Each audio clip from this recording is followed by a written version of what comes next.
Hi everyone, welcome back to our channel Learn English with Amir. This is your English educator Amir Ahmed. How are you all? అందరూ ఎలా ఉన్నారండి? So ఈ video పర్టికులర్గా మనము ఒకాబులరీకి సంబంధించిన ఒక కంప్లీట్ వీడియోలో అనుకోవచ్చు. ఓకే, చాలామంది స్టూడెంట్స్ ఒకాబులరీకి సంబంధించి కొన్ని వీడియోస్ హెల్ప్ చేయడం కోసం వేయండి అని చెప్పేసి రిక్వెస్ట్ చేయడం జరుగుతుంది. ప్రతి ఒక్క వీడియోలో కామెంట్ సెక్షన్లో ఒకాబులరీ పైన హెల్ప్ కావాలని అడుగుతున్నారు. మోస్ట్ ఇంపార్టెంట్లీ ఎస్ఎస్సి ఎగ్జామినేషన్కి ప్రిపేర్ అయ్యే స్టూడెంట్స్ ఎవరైతే ఉన్నారో and state SI and constable students ఎవరైతే ఉన్నారో ఒకాబులరీకి సంబంధించి కొంచెం డిఫికల్టీ ఫేస్ చేస్తారు. బ్యాంక్ ఎగ్జామ్స్కి ప్రిపేర్ అయ్యే ఆస్పిరెంట్స్కి కూడా ఒకాబులరీ ఒక ఛాలెంజ్ అవుతూ ఉంటుంది, రైట్? సో ఒకాబులరీని చదవడం ఎలా అనేది చాలామందికి ప్రాబ్లమేటిక్ ఇష్యూ. సో ఆ ఏరియాలో కొంచెం హెల్ప్ చేయడం కోసం మనం ఈ వీడియోస్ చేయడం జరుగుతుంది. ఎస్ఎస్సి జీడీ ఎగ్జామినేషన్ ప్రిపేర్ అయ్యే స్టూడెంట్స్ అయినా లేకపోతే ఎస్ఎస్సికి సంబంధించిన అప్కమింగ్ ఎగ్జామ్స్ ఎంటీఎస్ అయినా లేకపోతే సిహెచ్ఎస్ఎల్ అయినా సిజిఎల్ సిపిఓ ఏ ఎగ్జామ్ అయినా బ్యాంక్ పిఓ క్లర్క్ కావచ్చు, స్టేట్ ఎస్ఐ అండ్ కానిస్టేబుల్ కావచ్చు, ఆర్ స్టేట్కి సంబంధించిన గ్రూప్ 2 కావచ్చు. ప్రతి ఒక్క ఎగ్జామ్లో ఒకాబులరీ చాలా ఇంపార్టెంట్ రోల్ని ప్లే చేస్తుంది. ఎవరైతే స్టూడెంట్స్ ఒక చిన్న నోటీస్ అండి, ఎవరైతే స్టూడెంట్స్ ఎస్ఎస్సి జీడీ రాయబోతున్నారో ఆర్ ఎస్ఎస్సికి సంబంధించిన ఎంటీఎస్ సిహెచ్ఎస్ఎల్ సిజిఎల్ సిపిఓ రాయబోతున్నారో వాళ్ళందరికీ కంప్లీట్ ఎస్ఎస్సి ఇంగ్లీష్ కోర్స్ అనేది మన యాప్లో ఉంది. మీకు యాప్ లింక్ అనేది కింద కామెంట్ సెక్షన్లో డిస్క్రిప్షన్లో పెడతా. 222 రూపీస్కి 45 days వ్యాలిడిటీ ఉన్న కోర్సు కంప్లీట్ ఇంగ్లీష్ కోర్సు అనేది మీకు అవైలబుల్ ఉంది. ఒకసారి మీరు చెక్ చేయండి. 45 days ఉన్న ఈ కోర్సు 3 monthsకి ఎక్స్టెండ్ చేయడం జరుగుతుంది. 45 days 222 ఆఫర్ అనేది ఓన్లీ 10 days మాత్రమే ఉంటుంది. తర్వాత 3 months అయిపోతుంది, ప్రైజెస్ ఇంక్రీజ్ అవుతాయి అనమాట. ఓకేనా? సో ఇంట్రెస్ట్ ఉన్న వాళ్ళు ఇమీడియట్గా జాయిన్ అవ్వండి. చలో, ఇప్పుడు మీకు ఈ వీడియోలో ఏ ఇన్ఫర్మేషన్ దొరకబోతుంది? ఫాస్ట్గా మోస్ట్ ఇంపార్టెంట్ అడ్వాన్స్డ్ ఒకాబులరీ వర్డ్స్ని కవర్ చేయడం జరుగుతుంది. 10 wordsని ఫాస్ట్గా నేర్చుకుందాం. అందరు రెడీగా ఉన్నారు కదా? సో ఈ మోస్ట్ ఇంపార్టెంట్ వర్డ్స్ చూడండి ఒకసారి. ఫస్ట్ ఈ వర్డ్స్ ఏంటి అండ్ ఆ వర్డ్స్కి మీనింగ్స్ ఏంటి చెప్పడం జరుగుతుంది. చూద్దాం. ఫస్ట్ వర్డ్ అవుతుంది బోల్డర్, సెకండ్ వర్డ్ అవుతుంది ఎంటాగనిజం, థర్డ్ వర్డ్ అవుతుంది అపీస్ అంటాం, అపీస్మెంట్ అంటాం, unenviable fourth word, fifth word delimitation, sixth word erudite, seventh word tedious, eighth word perversity. ఇలా ప్రొనౌన్స్ చేయాలి, పర్వర్సిటీ. ఓకేనా? రైట్. మీరు ఒక ఇంగ్లీష్ నోట్బుక్లో ఒక పేజ్లో ఫాస్ట్గా రాస్తూ ఉండండి. స్పీడ్ కనుక స్లో అనిపిస్తే ఇంక్రీజ్ చేసుకొని 1.5 2x పెట్టుకొని వినేసేయండి. Ninth veracity and the 10th word moiety అంటాం దాన్ని, అంతే. ఓకేనా? సో ఈ వర్డ్స్ అన్ని ఎస్ఎస్సి స్టాండర్డ్స్లో బ్యాంక్ స్టాండర్డ్లో రిపీటెడ్గా వస్తున్నాయి. ఇది కవర్ చేసామంటే స్టేట్ ఎగ్జామినేషన్ వల్ల కూడా కవర్ అయిపోయినట్టే. సో ఈ వర్డ్స్కి మీనింగ్స్ అనేవి నీట్గా సెంటెన్సెస్తో పాటు మేము చూస్తూ ఉండండి. All right guys, the best way of learning words is through sentences. An undeniable truth guys. ఫాస్ట్గా నేర్చుకోండి. విషయం ఏంటి అంటే యాక్చువల్గా ఒక వర్డ్ని నేర్చుకోవాలి అంటే the best method of learning the meaning of the word is through sentences are the best teachers. Usage అంటాం. So focusing on usage is the best method guys. యాక్చువల్గా ఒక వర్డ్ మీనింగ్ మీకు ఎక్కువ రోజులు గుర్తుండాలి అంటే దాన్ని నిజంగా యూజ్ ఎలా చేయాలో తెలియాలి. యూజ్ చేయడం తెలిసిన వాడు యూజ్ చేస్తుంటాడు, ఆటోమేటిక్గా రివైజ్ అవుతూ ఉంటుంది. సో బెస్ట్ మెథడ్ ఏంటి అంటే అసలు ఆ వర్డ్ని సెంటెన్సెస్లో ఎలా వాడతాం, దాంతోపాటు మీనింగ్ చెప్పేస్తాను చూడండి. 4 wordsలో 10 wordsలో ఫస్ట్ 5 words మనం డిస్కస్ చేద్దాం, ఆ తర్వాత నెక్స్ట్ 5 words. సో ఇక ఫస్ట్ వర్డ్ కనిపిస్తుంది చూడండి, he sat down on a bolder. ఇదే కదా ఫస్ట్ వర్డ్ తీసుకున్నాం. బోల్డర్ అంటే మీనింగ్ ఏంటి అబ్జర్వ్ చేయండి. అతను కూర్చున్నాడు, హీ సాట్ డౌన్. ఎక్కడ కూర్చున్నాడు? He sat down on a bolder అని చెప్తాను. సింపుల్ గైస్, బోల్డర్ అనే వర్డ్కి మీనింగ్ ఏమవుతుంది అంటే bolder is a large rock. Okay, direct ఎగ్జామినేషన్లో వచ్చిన క్వశ్చన్స్ అనమాట. బోల్డర్ అంటే మీనింగ్ ఏంటి అంటే ఆ లార్జ్ రాక్. అండ్ ఆ లార్జ్ రాక్ కూడా ఎలా ఉండాలంటే పెద్ద రాయి అనేది బండరాయి ఎలా ఉండాలి అంటే చాలా సాఫ్ట్గా ఉండాలి. ఎలా ఉండాలి? సాఫ్ట్గా. అంటే మీకు ఏమర్థమైందంటే వాటర్ ఫాల్స్ దగ్గర లేకపోతే ఎక్కువగా మనుషులు నడిచే ప్లేసెస్లో పెద్ద బండరాళ్ళు, ఎక్కువగా మనుషులు కూర్చునే ప్లేసెస్లో బండరాళ్ళు చాలా సాఫ్ట్ అయిపోతాయి. కరెక్టా? అలాంటి పెద్ద సాఫ్ట్ బండరాయిల్ని మనం అంటాం ఇంగ్లీష్లో బోల్డర్. ఏమంటాం? Bolder. It's simple guys. Bolder అంటే రాయి, అంతే, పెద్ద రాయి. He sat down on a bolder అంటే మీనింగ్ అతను ఒక పెద్ద స్టోన్ పైన కూర్చున్నాడు, రాయి పైన కూర్చున్నాడు, బండరాయి పైన. ఇది చాలా సింపుల్ అనమాట. ఎగ్జామ్లో వచ్చింది. Boulder is equals to large rock. ఓకేనా? The antagonism between them is unbearable. Antagonism అనే వర్డ్ని ఫాస్ట్గా నేర్చుకోండి. నోట్బుక్లో రాయాలి, బయటికి అంటూ ఉండాలి, లేకపోతే యూజ్ ఉండదు అనమాట. ఓకేనా? యాంటాగనిజం అంటే మీనింగ్ ఏంటి guys? Simple. Antagonism simply means enmity. ఏమంటాం మనం? ఎనిమిటీ అంటాం. ఎనిమిటీ అనొచ్చు, లేకపోతే యానిమాసిటీ అని కూడా అనొచ్చు. మీరు ఏమనొచ్చు? యానిమాసిటీ అంటే నిజంగా చెప్పాలంటే ఒక మనిషికి ఇంకొక మనిషి పైన ఉండే కోపం ఆర్ క్రోధం ఓకేనా రైట్. పగ అంటాం చూసారా, ఎగ్జాక్ట్లీ ఆ పగని మనం చూపించే వర్డ్ అవుతుంది ఎనిమిటీ, ఎనిమాసిటీ, ఓకేనా. దాన్ని అంటాం యాంటాగనిజం.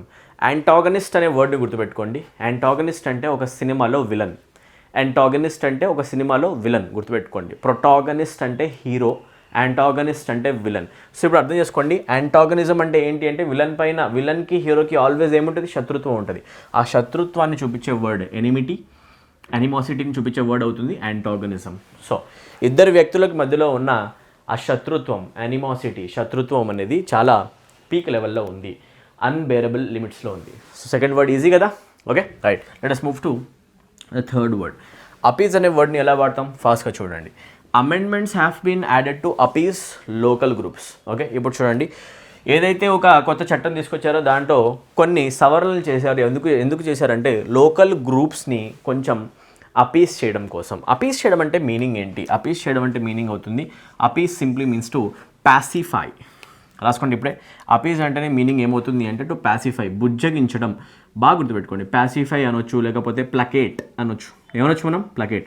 ఈ వర్డ్ మీనింగ్స్ అన్ని ఎగ్జామినేషన్స్లో రిపీటెడ్గా వచ్చినాయి, ఓకేనా. సో అపీజ్ అన్నా అపీజ్మెంట్ అన్నా కూడా ఎవరినైనా బుజ్జగించడం. తెలుగులో రాసేసుకోండి ఇక్కడ మీరు.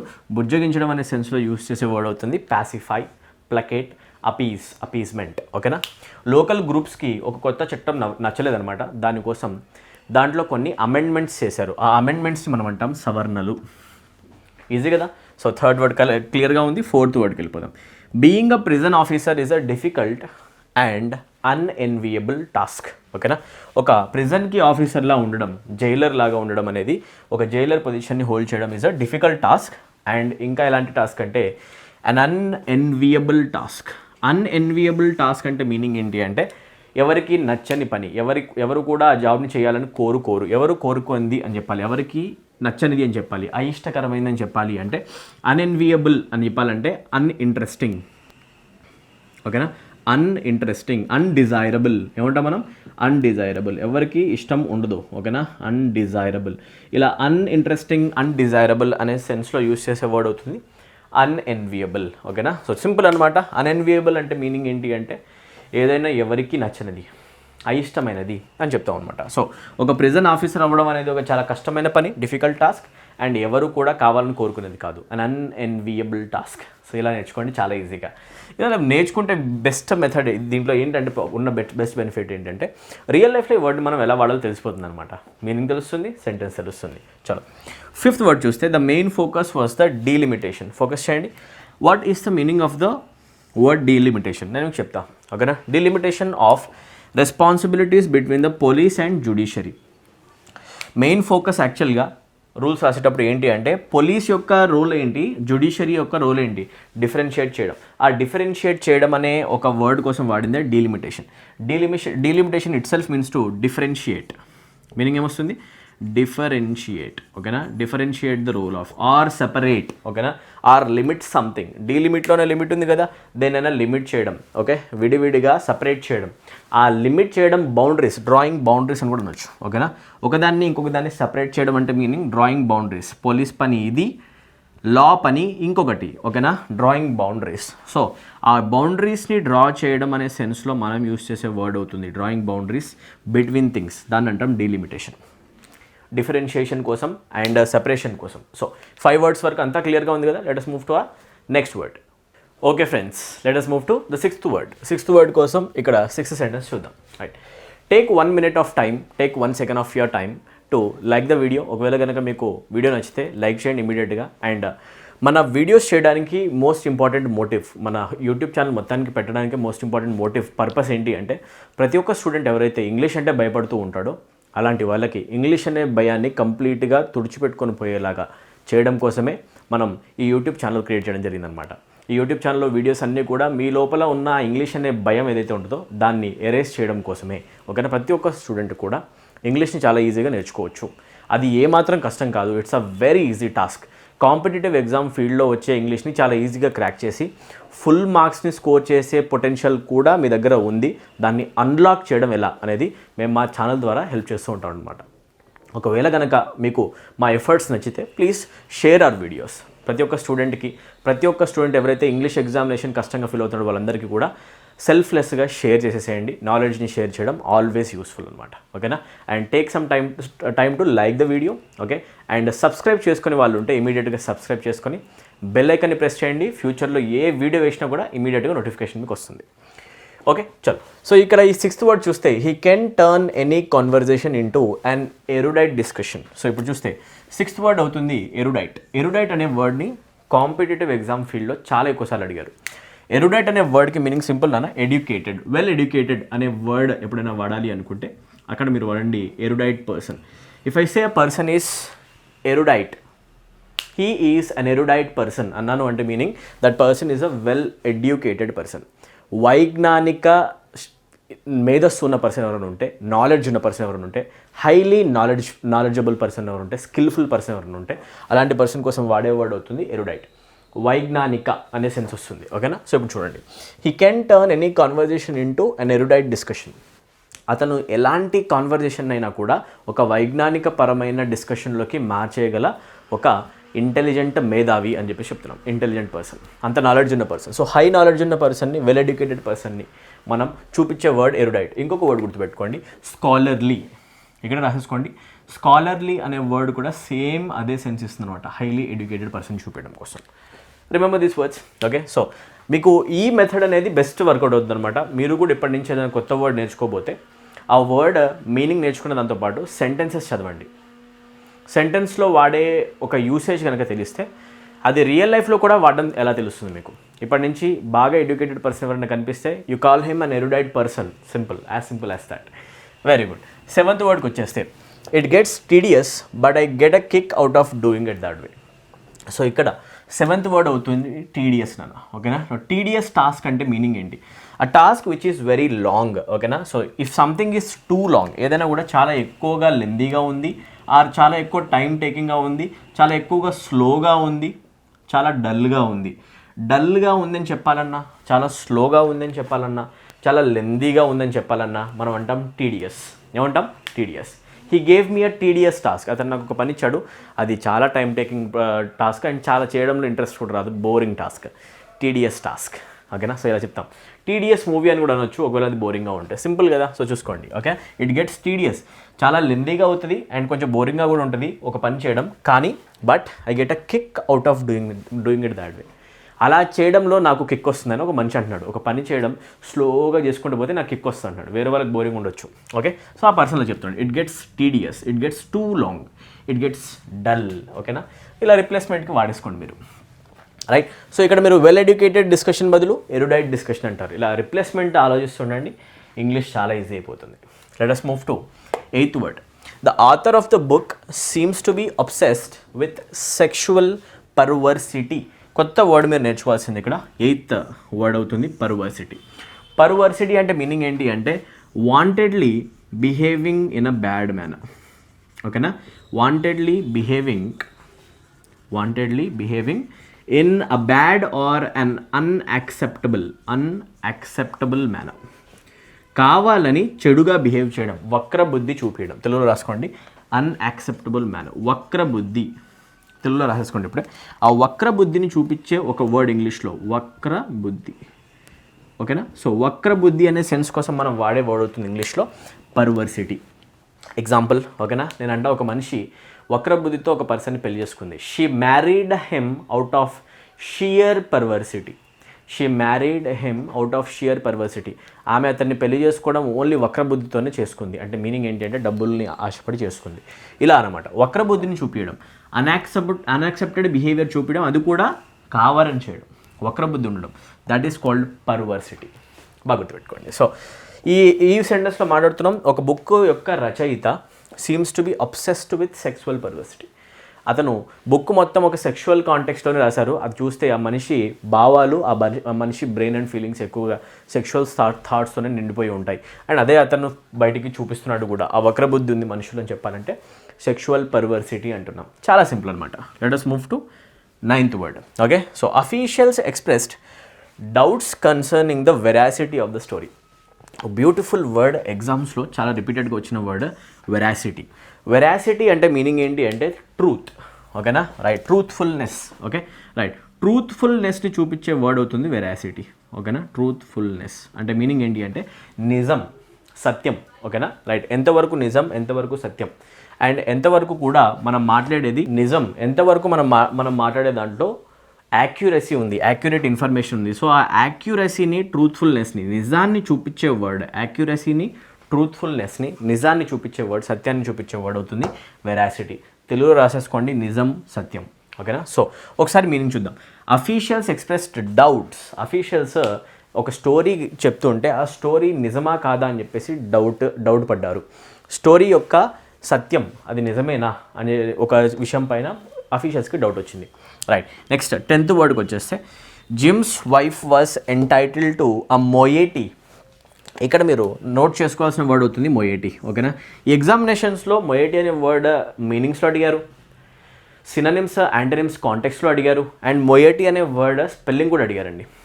MOIETY రాయాలి, కానీ EITY ఎప్పుడు రాయకూడదు. స్పెల్ టెస్ట్లో కూడా చూసుకోండి, మార్క్స్ మీకు ఎలాగైనా వస్తాయి ఎగ్జామినేషన్లో. సో ఒకాబ్ చదివేటప్పుడు అన్నీ అబ్జర్వ్ చేయాలి. ఓకేనా. సో చూసుకోండి. Jim's wife was entitle to a moiety of his lottery winnings. ఏదైతే లాటరీ విన్ అయ్యాడో ఆ అమౌంట్ జిమ్ ఉన్నాడు కదా, దాంట్లో హాఫ్ పార్ట్ ఎవరికి ఎంటైటిల్మెంట్ ఉంది, ఎవరికి భాగము, ఎవరికి హక్కు ఉంది హాఫ్ పార్ట్ మీద అంటే మొయేటీ అంటే హాఫ్ అనమాట. ఎవరికి ఉంది అంటే అతని వైఫ్కి ఉంది. ఓకేనా. సో మీనింగ్ ఏంటి అంటే moiety simply represents a perfect half of something. ఓకేనా. సింపుల్. సగభాగం అని ఎప్పుడు చెప్పాలన్నా తెలుగులో రాసేసుకోండి, సగభాగం. భాగం అనే సెన్స్లో, సగభాగం అనే పర్ఫెక్ట్ సెన్స్లో మీరు వాడాల్సింది అవుతుంది మొయేటీ. ఓకేనా. సో జిమ్ యొక్క వైఫ్కి అతను గెలిచిన లాటరీ పైన సగం హక్కు ఉంది. ఓకేనా. She is entitled to a moiety. ఓకేనా. So she is entitled to a moiety అంటే she is entitled to a half of the amount there. So ఆ హాఫ్ని చూపించాలి అంటే, సగ భాగాన్ని చూపించాలి అంటే మీరు ఎప్పుడు వాడాలన్నా కూడా మొయేటీ అనే వర్డ్ని వాడాలి. అంత క్లియర్ కదా. సో ఇక్కడికి మనం 10 వర్డ్స్ని కవర్ చేసాం కాబట్టి ఒకసారి 10 వర్డ్స్ రివైజ్ చేద్దాం, బ్రెయిన్లోకి వెళ్ళిపోతుంది. నోట్బుక్లో కూడా మీరు రాసేసేయాలి. ఓకే. ఫస్ట్ వర్డ్ అవుతుంది బోల్డర్. బోల్డర్ అనేది ఒక బిగ్ స్టోన్ని చూపిస్తుంది. యాంటాగనిజం అనేది ఎనిమిటీని చూపిస్తుంది, శత్రుత్వాన్ని చూపిస్తుంది. అపీజ్మెంట్ అనేది పాసిఫికేషన్ని చూపిస్తుంది, బుజ్జగించడం అనే సెన్స్ ఇస్తుంది. అన్ఎన్వియబుల్ అంటే మీనింగ్ అవుతుంది అన్డిజైరబుల్, ఇష్టం లేనిది అని చెప్పడం. ఓకేనా. డీలిమిటేషన్ అంటేనే మీనింగ్ డ్రాయింగ్ బౌండరీస్, దేనైనా కూడా మనం సెపరేట్ చేయడం, లిమిట్స్ పెడుతూ, దాని సెన్స్ అవుతుంది డీలిమిటేషన్. నెక్స్ట్ వర్డ్ అవుతుంది ఎరుడైట్. ఎరుడైట్ అంటే వెల్ ఎడ్యుకేటెడ్ పర్సన్స్. నెక్స్ట్ అవుతుంది టీడీఎస్. టీడీఎస్ అంటే చాలా లెందీగా ఉంది ఆర్ చాలా డల్గా ఉంది. ఆ తర్వాత పర్వర్సిటీ. ఎయిత్ వర్డ్ అవుతుంది పర్వర్సిటీ. పర్వర్సిటీ అంటేనే వక్రబుద్ధి, behaving in an unacceptable manner and that to wantedly. 9th word అవుతుంది veracity. Veracity is the truthfulness or accuracy of information, నిజం, సత్యం. అండ్ మొయేటీ అనే వర్డ్ 10th వర్డ్ అంటే ఒక పర్ఫెక్ట్ హాఫ్, సగభాగం అనే సెన్స్ ఇస్తుంది. ఓకేనా. సో ఈ వీడియో ఎండింగ్కి వచ్చేసాం. ఎవరైతే స్టూడెంట్స్ స్టేట్ ఎగ్జామినేషన్స్కి ప్రిపేర్ అవుతున్నారో SI constable examination notification information మీకు మన మే ఆర్ జూన్ లోపలనే మీకు కంప్లీట్ తెలిసిపోద్ది. దాని ప్రిపరేషన్ మీరు ఇప్పటి నుంచి చేస్తుండాలి. తెలంగాణ సంబంధించిన స్టూడెంట్స్. ఏపీకి సంబంధించిన స్టూడెంట్స్ యొక్క కోర్టు కేసు త్వరలోనే రిజాల్వ్ చేస్తారు. మెయిన్స్ ఎగ్జామినేషన్ కూడా పెడతారు. అండ్ గ్రూప్ 2 ఎగ్జామినేషన్ కూడా ఎవరైతే స్టూడెంట్స్ ప్రిపేర్ అవుతారో, స్టేట్ ఎగ్జామ్స్కి ప్రిపేర్ అయ్యే స్టూడెంట్స్ అందరి కోసం మిషన్ ఇంగ్లీష్ అనే కంప్లీట్ ఇంగ్లీష్ కోర్సు డిజైన్ చేసి ఉంది. ఇమీడియట్గా దాంట్లో ఉన్న డెమో వీడియోస్ విని నచ్చితే కనుక ఇమీడియట్గా యాప్లో ఉన్న కోర్స్లో ఎన్రోల్ అయిపోండి అండ్ మీ ఇంగ్లీష్ ప్రిపరేషన్ని బూస్ట్ చేసుకోండి. ప్రతి ఒక్క పర్సన్ కూడా ఇంగ్లీష్లో మంచి మార్క్స్ స్కోర్ చేయడం సాధ్యమవుతుంది. చాలామంది స్టూడెంట్స్ మన కోర్సెస్లో ఆల్రెడీ ఎన్రోల్ అయిపోయారు. ఒకసారి మీరు ప్లే స్టోర్లో ఉన్న ఒకసారి రివ్యూస్ చూడండి, మీకు అర్థమైపోతుంది. ఓకేనా. అండ్ ఒకసారి లైక్స్, రివ్యూస్ అన్ని చూస్తే కూడా మీకు ఫుల్ క్లారిటీ వస్తుంది. డెమోస్ చూడండి, నచ్చిందంటే ఇమీడియట్గా ఎన్రోల్ అయిపోండి. ఓకే. యాప్ లింక్ కింద కామెంట్ సెక్షన్లో పెడుతున్నాను అండ్ అదే యాప్ లింక్ డిస్క్రిప్షన్లో కూడా పెడుతున్నాను. ఇలాంటి ఒకాబులరీ వీడియోస్ ఇంకా చాలా మన ఛానల్లో అప్లోడ్ చేస్తున్నాయి. ఒక్కసారి ప్లేలిస్ట్ సెక్షన్లో ఒకాబులరీ ఫోల్డర్ ఓపెన్ చేసుకొని కంప్లీట్ ఒకాబులరీ వీడియోస్ చూసుకొని మీ ఓన్గా కూడా ప్రిపరేషన్ చేసుకోవచ్చు. ఓకేనా. సో కలుద్దాం నెక్స్ట్ వీడియోలో. ఈ వీడియోలో ఇంతవరకే. Right. I'll meet you in the next video. Till then take care. Thank you. Good day and all the very best for your preparation guys.